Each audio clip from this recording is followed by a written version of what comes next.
Bang Taufik di sini bingung dengan apa yang sedang terjadi. Di tengah kekacauan, ada yang mengeracau seperti harimau, ada yang bertingkah seperti kera, ada yang menggeram dengan geraman yang mengerikan. Tiba-tiba, laki-laki tua yang kemarin sempat datang memperingati Bang Taufik, tiba-tiba datang lagi, berjalan dari kegelapan malam. Di tengah hiruk pikuk orang yang sedang kesurupan, tiba-tiba berada di depan hadapan Bang Taufik yang sedang berdiri di depan tenda. Laki-laki tua itu mengatakan kepada Taufik, "Jang, kamu tidak ingat dengan apa yang aku katakan. Pergilah, pergi, pulang. Kalau kamu tidak menuruti apa yang aku katakan, selanjutnya kamu yang akan celaka."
Dengan suara yang agak sedikit parau, dengan perawakan yang cukup mengerikan, Ita melihat laki-laki tua itu wujudnya seperti kakek tua pada umumnya.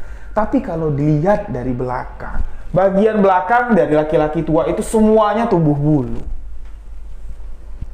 Terlihat dari pundak belakang sini penuh bulu. Terlihat dari kaki belakang, karena kakek tua itu menggunakan celana hitam sebatas lutut. Kaki belakang ini penuh dengan bulu, dan tapak dari kakek tua itu berbeda. Layaknya bukan tapak manusia. Si Ita di sini karena dia ketakutan, dia berlindung di belakang Bang Taufik. Bang Taufik di sini sempat membacakan beberapa ayat suci Al-Quran, dan laki-laki tua itu lagi-lagi menghilang dari hadapan Ita dan Bang Taufik. Nah, setelah laki-laki tua itu menghilang, si Ita yang ketakutan, badannya gemetaran, mengatakan kepada Bang Taufik, "Bang, besok kita pulang aja bang. Bang, besok kita pulang. Aku takut." Bang Taufik mengatakan kepada Ita, "Iya dek, besok kita pulang. Tapi anak-anak yang ada di sini masih kesurupan. Gimana caranya kita bisa menetralisir, menyadarkan mereka semua?" Nah, lantas di sini Ita spontan mengatakan, "Kepala desa bang, kita panggil kepala desa." Jadi Bang Taufik di sini mengutus beberapa pekerja yang masih sadar untuk datang ke rumah kepala desa untuk melaporkan kejadian ini. Lalu kepala desa dengan beberapa orang warga kampung, mereka mendengar di lokasi proyek ada kesurupan massal, mereka pun datang. Jadi setelah kepala desa datang dengan orang-orang pintar yang ada di sana, dengan orang-orang pintar tuh dukun dengan dukun yang ada di sana, mereka mencoba untuk menetralisir energi gaib yang ada di sana. Alhamdulillah, kesurupan massal itu bisa dihentikan. Lagi-lagi di sini, tua-tua kampung, kepala desa, dukun-dukun yang ada di sana mengatakan kepada Bang Taufik, "Jang, lokasi pembangunan proyek kamu ini sangat berbahaya sekali.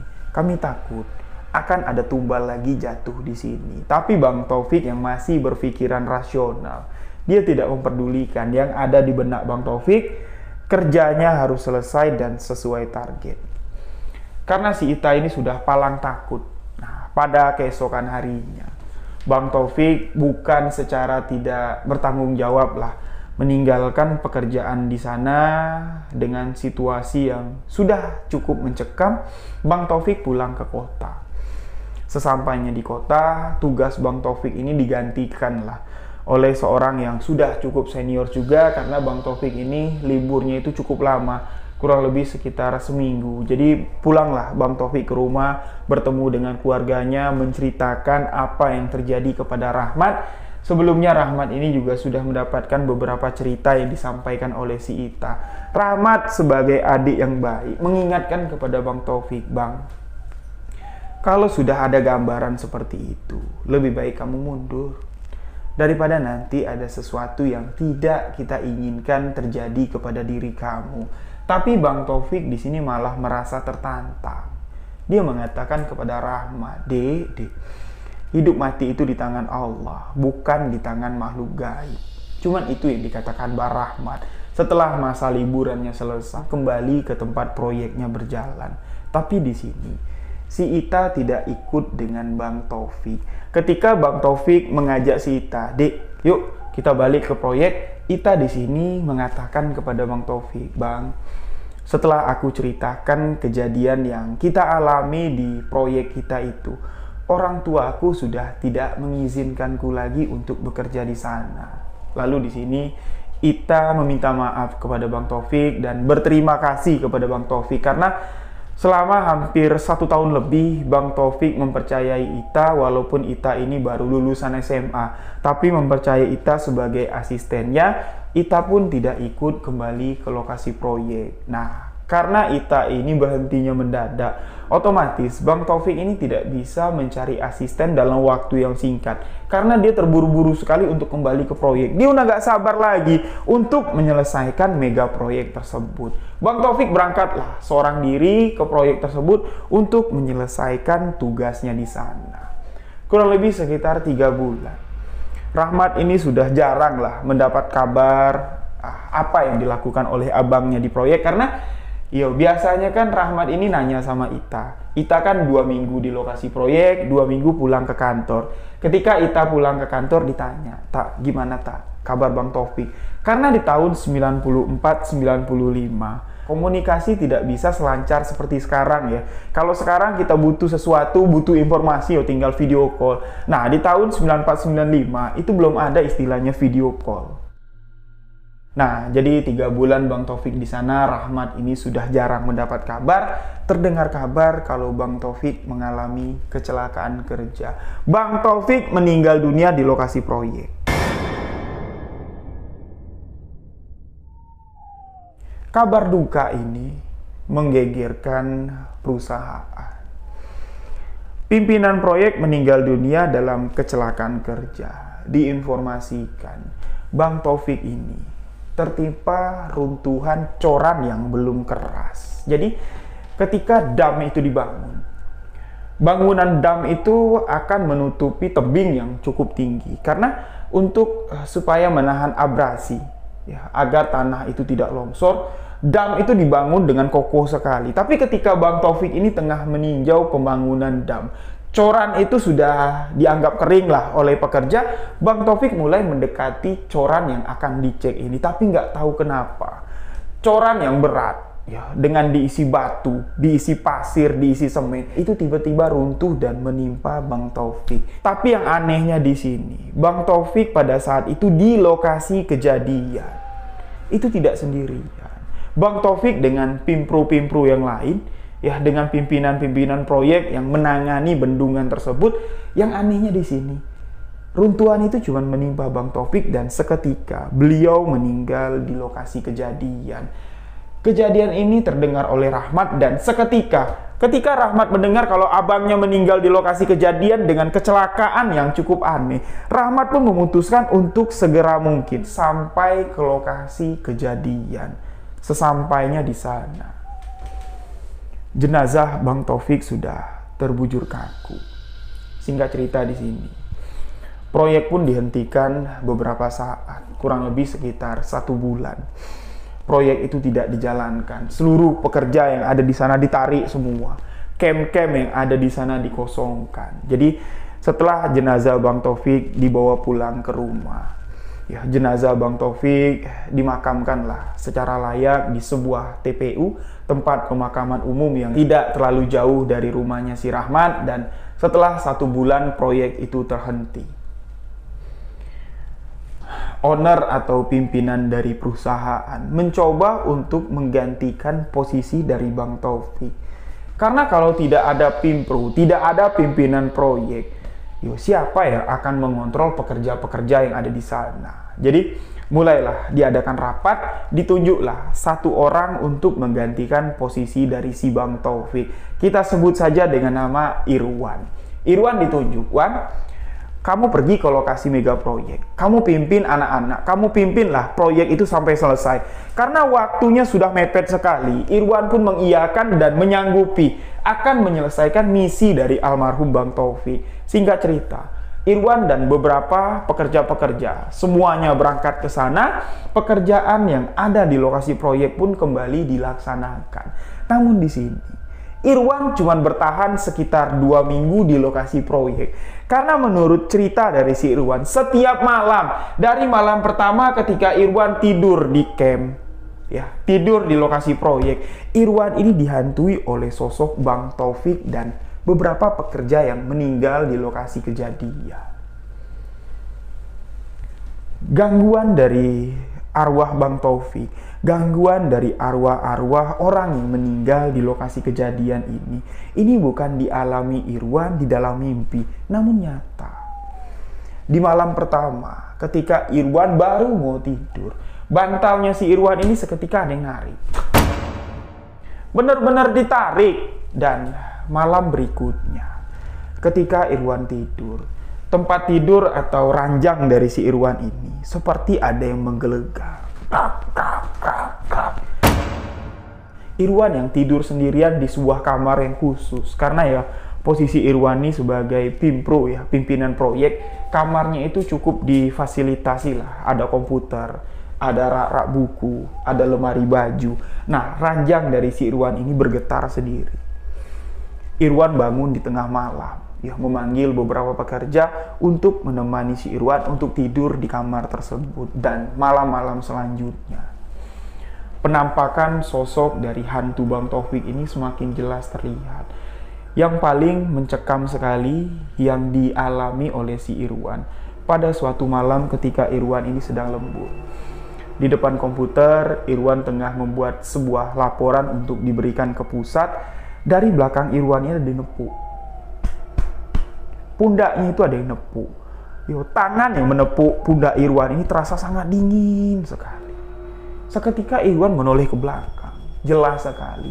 Yang berada di belakang Irwan itu adalah sosok almarhum Bang Taufik. Lengkap dengan pakaian proyeknya, lengkap dengan helm proyek, tapi dari dalam helm proyek itu bercucuran darah segar.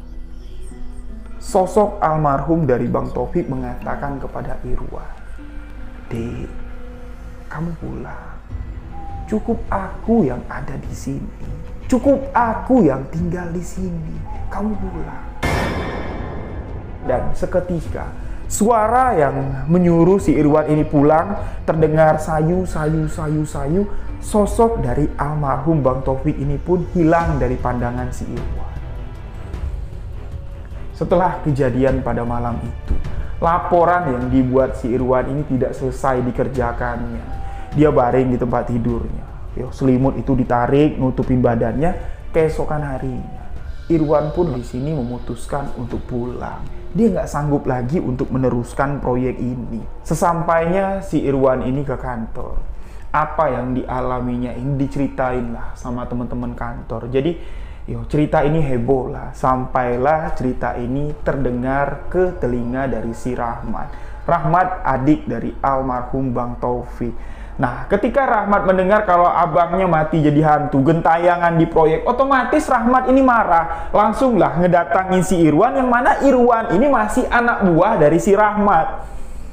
Karena Rahmat ini kan memiliki jabatan yang cukup tinggi di perusahaan tersebut. Jadi posisinya si Irwan ini anak buah dari si Rahmat. Didatangilah si Rahmat ini, ditanya, "Wan, apa benar Wan yang aku dengar dari teman-teman kantor? Kalau kamu mengatakan selama kamu di proyek, kamu mengalami gangguan yang menakutkan. Kamu bilang sosok arwah yang mengganggu kamu itu adalah almarhum abangku Taufik. Kamu jangan sembarangan ngomong, Wan. Kamu jangan sembarangan menebar fitnah." Irwan di sini berani bersumpah. Dia menjelaskan dengan detail, "Bang, mulai dari aku datang di malam pertama, aku tuh sudah diganggu. Tapi aku belum melihat sosok yang menggangguku tuh belum melihat. Sampailah di mana aku dapat melihat sosok yang menggangguku itu wujudnya mirip sekali dengan almarhum Bang Taufik. Dan dia menyerukanku untuk pulang. Pulang deh, pulang. Biar aku saja yang di sini. Seolah-olah raut wajah almarhum Bang Taufik itu penuh dengan kesedihan. Makanya dari itu, aku nggak mau menolak pinta dari apa yang aku dengar. Pinta dari sosok yang kulihat. Sosok almarhum Bang Taufik. Makanya aku yakin memutuskan untuk pulang. Karena aku feeling, Bang, kalau aku lama-lama di sana, ada sesuatu yang tidak baik akan terjadi kepada diriku. Nah, jadi setelah Rahmat mendengar apa yang dikatakan oleh si Irwan, hatinya puas lah ya, karena mendengar langsung dari orang yang menyebarkan informasi ini. Lantas di sini si pemilik perusahaan ini bingung. Siapa lagi yang akan ditempatkan di sana? Mereka melakukan meeting lagi. Karena proyek ini nggak bakal bisa ditunda. Uang dari investor sudah banyak sekali mereka pakai untuk menjalankan proyek ini. Nah, di rapat itu, si pimpinan proyek ini tidak menuju Rahmat. Dia menuju orang lain lagi. Berjalanlah. Proyek ini dijalankan oleh orang lain. Tapi kejadiannya sama dengan si Irwan. Bahkan lebih singkat lagi.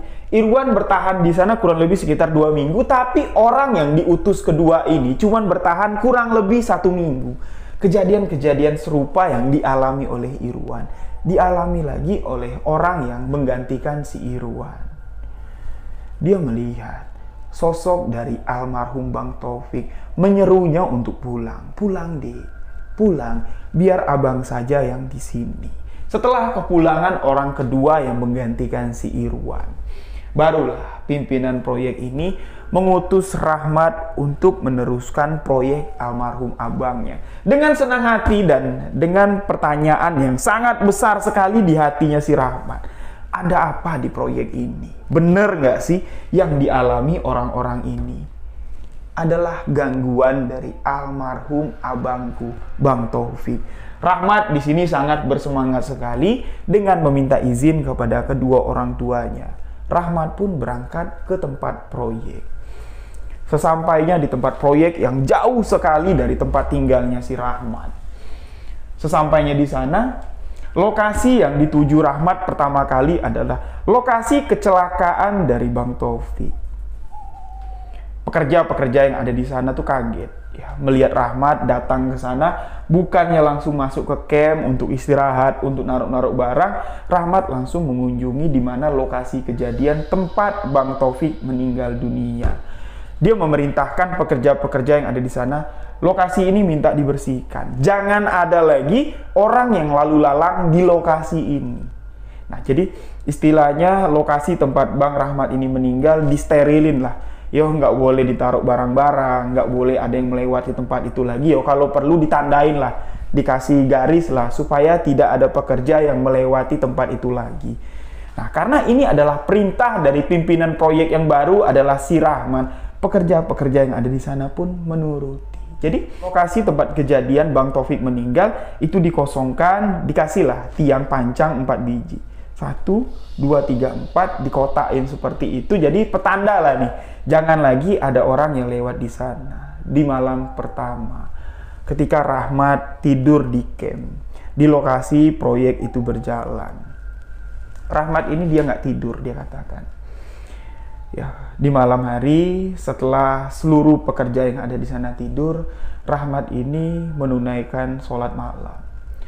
Beliau bertawasul kepada Allah Subhanahu wa Ta'ala, meminta digambarkanlah jika memang arwah dari almarhum abangku tersesat di sini.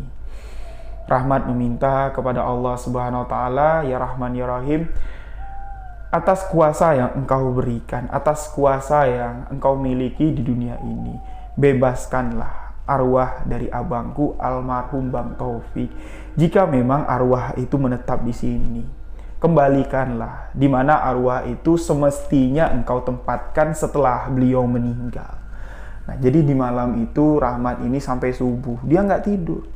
Setelah menunaikan sholat malam, dia berzikir, sampailah ketika azan subuh berkumandang. Rahmat ini melanjutkan untuk sholat subuh. Setelah selesai sholat subuh, barulah si Rahmat ini tidur sebentar, dan di pagi harinya Rahmat melanjutkan aktivitas sebagai pimpinan proyek. Dan di malam selanjutnya, itulah yang terus dilakukan oleh Rahmat hingga kurang lebih 10 hari Rahmat ini tidur di camp, menjalankan aktivitasnya sebagai pimpinan proyek. Rahmat tidak mendapat gangguan seperti gangguan yang dialami oleh si Irwan atau orang yang menggantikan si Irwan. Tidak melihat sosok dari arwah Bang Taufik gentayangan di lokasi proyek. Nah, 10 hari telah berlalu. Jadi Rahmat ini mulai fokuslah mengerjakan pekerjaan yang seharusnya dikerjakan. 2 minggu berlalu, masuk minggu ketiga. Kejadian-kejadian yang di luar akal sehat mulai terjadi.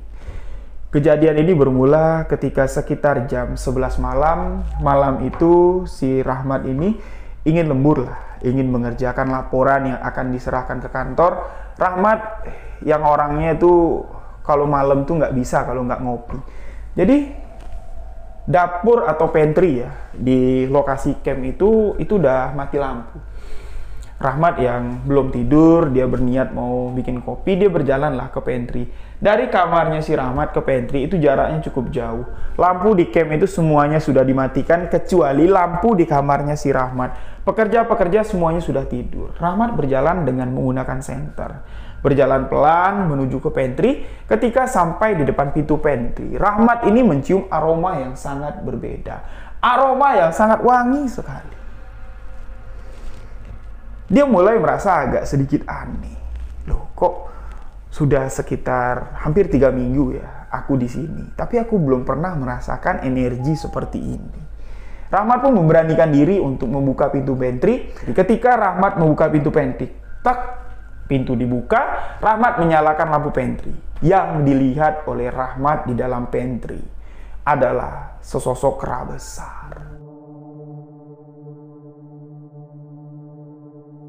Kera besar yang dilihat sama Rahmat, ya bentuk badannya itu kera, tangannya seperti kera, tapi wajahnya menyerupai kakek tua. Ketika Rahmat melihat wajah kakek tua yang badannya menyerupai kera, kakek tua itu menyeringai seolah-olah seperti kera sedang marah, dengan taring yang panjang, dengan sorot mata yang merah. Rahmat di sini pengen berteriak tapi suaranya itu nggak bisa keluar. Rahmat pengen keluar, mundur kayak gini, tapi kakinya itu nggak bisa melangkah. Sosok kera besar itu mendekati Rahmat dan berkata, "Jangan, kalau kamu mau selamat, kamu pulang. Nah, ketika sosok itu menyuruh si Rahmat pulang, sosok dari Bang Taufik itu muncul. Sosok dari 2 orang korban yang meninggal menjadi tumbal di lokasi proyek tersebut muncul. Wajah mereka penuh dengan darah. Wajah dari Bang Taufik terlihat sangat sedih sekali. Rahmat sama sekali tidak bisa melakukan apapun, bahkan mengedipkan mata. Rahmat sama sekali tidak bisa. Sosok kera besar dengan wajah kakek-kakek itu lagi-lagi mendekati si Rahmat. Dengan dengusan nafas yang sangat keras sekali, dengan suara yang parau. Lagi-lagi sosok itu mengatakan, "Jangan, pulang jangan, kalau kamu mau selamat." Nah, seketika suasana yang ada di sana menjadi hening. Nah, setelah sosok itu menghilang, sosok kera besar itu menghilang, sosok dari Bang Taufik menghilang, sosok dari 2 orang pemuda yang menjadi tumbal ini menghilang, barulah Rahmat ini bisa bergerak. Dia cuma bisa bersandar di pintu dan duduk sambil mengucap astagfirullahaladzim. Ya Allah, apa yang aku lihat tadi, apakah ini benar? Gangguan dari penghuni yang ada di sini, apakah benar yang diceritakan oleh si Ita, bahwa lokasi ini merupakan gerbang gaib antara gerbang dimensi manusia dengan dimensi makhluk gaib? Di malam itu, pikiran dari si Rahmat ini kacau balau. Bahkan di malam itu Rahmat ini niatnya mau menunaikan sholat malam biar dirinya tenang, tapi gak tahu kenapa hatinya itu nggak karuan, ya Rahmat ini nggak fokus lah untuk menunaikan ibadah. Rahmat lebih memutuskan untuk berdiam diri, memikirkan apa yang sebenarnya terjadi. Sampai azan subuh berkumandang, Rahmat ini nggak sholat subuh, dan di keesokan paginya, sebelum semua pekerja menjalankan kerjanya, setelah mereka semua sudah sarapan, Rahmat di sini mengumpulkan semua pekerja yang ada di sana, menanyakan kepada mereka, kalian jujur. Aku bertanya jujur pada kalian, selama kalian bekerja di sini, terutama setelah abangku almarhum Bang Taufik meninggal, pernah nggak kalian diganggu oleh sosok makhluk gaib? Bentuknya seperti kera atau bentuknya seperti kakek-kakek tua? Awalnya seluruh pekerja yang ada di sana diam. Lagi-lagi di sini Rahmat mengatakan, saya minta jujur. Saya minta kalian jujur. Kalau kalian nggak jujur, ini menyangkut keselamatan kita bersama. Barulah pekerja-pekerja yang ada di sana, beberapa orang yang ada di sana mengaku, saya Pak, beberapa kali saya didatangi oleh sosok kakek-kakek tua. Pertama wujudnya seperti kakek tua, tapi semakin sering dia datang di dalam mimpi saya, sosok itu berubah menjadi sosok yang sangat mengerikan sekali. Digambarkan wujudnya seperti kera besar, sesuai dengan apa yang dilihat oleh Rahmat. Dan beberapa pekerja lain juga mengalami hal yang sama. Tapi sosok arwah dari Bang Taufik itu bukan datang di dalam mimpi, melainkan sosok itu memang benar-benar nyata mengganggu mereka. Seolah-olah Bang Taufik itu nggak senang, Bang. Seolah-olah Bang Taufik itu menyuruh kami semua ini pulang. Kalian nggak boleh di sini. Cukup aku saja yang ada di sini. Itulah yang dikatakan sosok Bang Taufik. Di sini Rahmat agak sedikit emosi ya, mengatakan kepada orang-orang yang ada di sana, kok kenapa kalian nggak cerita sama aku? Jawaban mereka yang ada di sana cuma satu, nggak mungkin Pak. Kami mengatakan kalau arwah Bang Taufik mendatangi kami takut Bapak tersinggung. Memang masuk akal alasan dari pekerja-pekerja yang ada di sana. Nah, singkat cerita di sini, kebenaran yang ada di lokasi proyek itu sedikit demi sedikit sudah mulai terbuka. Rahmat yang masih penasaran dengan apa yang sebenarnya terjadi, berkunjunglah ya ke rumah kepala desa, menceritakan kejadian yang beliau alami. Dan kepala desa di sini sudah memperingati abangmu. Kami di sini sudah memperingati abangmu almarhum Taufik, bahwa pekerjaan yang tengah dilakukannya ini merupakan sebuah pekerjaan dengan tantangan yang sangat besar. Bahkan yang menjadi tumbal dari proyek yang dijalankan almarhum abangmu adalah 2 orang pemuda yang ada di kampung ini. Kami sudah memperingati almarhum untuk segera meninggalkan lokasi desa ini, tapi almarhum sama sekali tidak menggubris. Nah, Rahmat pun di sini meminta solusi. Gimana ya Pak, biar arwah abang saya nggak gentayangan di sini. Lantas di sini kepala desa mengatakan, nah, yang datang menyerupai abang kamu itu bukan ruh atau bukan arwah dari almarhum Taufik, melainkan 2 sisi dari istilahnya dimensi gaib yang ada di sini. Itu tidak semuanya jahat. Sebagian yang ada di sini itu baik, dan sebagian lagi seperti perwujudan kera yang kamu lihat itu adalah perwujudan baik. Seperti perwujudan yang kamu lihat menyerupai abang kamu itu adalah perwujudan baik. Malah di sini perwujudan yang memakan tumbal itu yang tidak terlihat. Karena apa? Menurut tua-tua kampung yang ada di sini, lokasi proyek ini dijadikan lokasi proyek tumbal. Proyek tumbal dalam arti kata, ada seseorang yang sengaja menumbalkan nyawa manusia untuk melancarkan proyek ini. Jadi gerbang dimensi dari alam gaib yang ada di sini memang benar-benar ada. Tapi penghuni gaib yang ada di sini tidak meminta tumbal, melainkan tumbal yang diambil di lokasi proyek ini untuk kepentingan seseorang. Nah, dari sinilah asumsi yang ada di pikiran si Rahmat ini berkembang. Dia berpikir, apakah ini adalah tumbal proyek dari perusahaannya? Apakah ini memang tumbal proyek yang diminta oleh tanah yang ada di sini?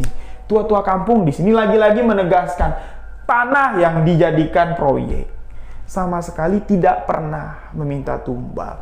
Sedangkan lokasi yang kalian tempat itu adalah lokasi rawan longsor. Selama terjadinya longsor, tidak pernah ada satupun nyawa manusia yang tertanam di sana. Sama sekali tidak pernah. Kami saja heran, nak. Kenapa semenjak kalian masuk ke sini, lokasi itu menjadi lokasi yang bisa merenggut nyawa manusia. Nah, dari penjelasan kepala desa, Rahmat di sini meruncingkan asumsinya, berpikir bahwa proyek yang dijalankannya ini adalah proyek tumbal.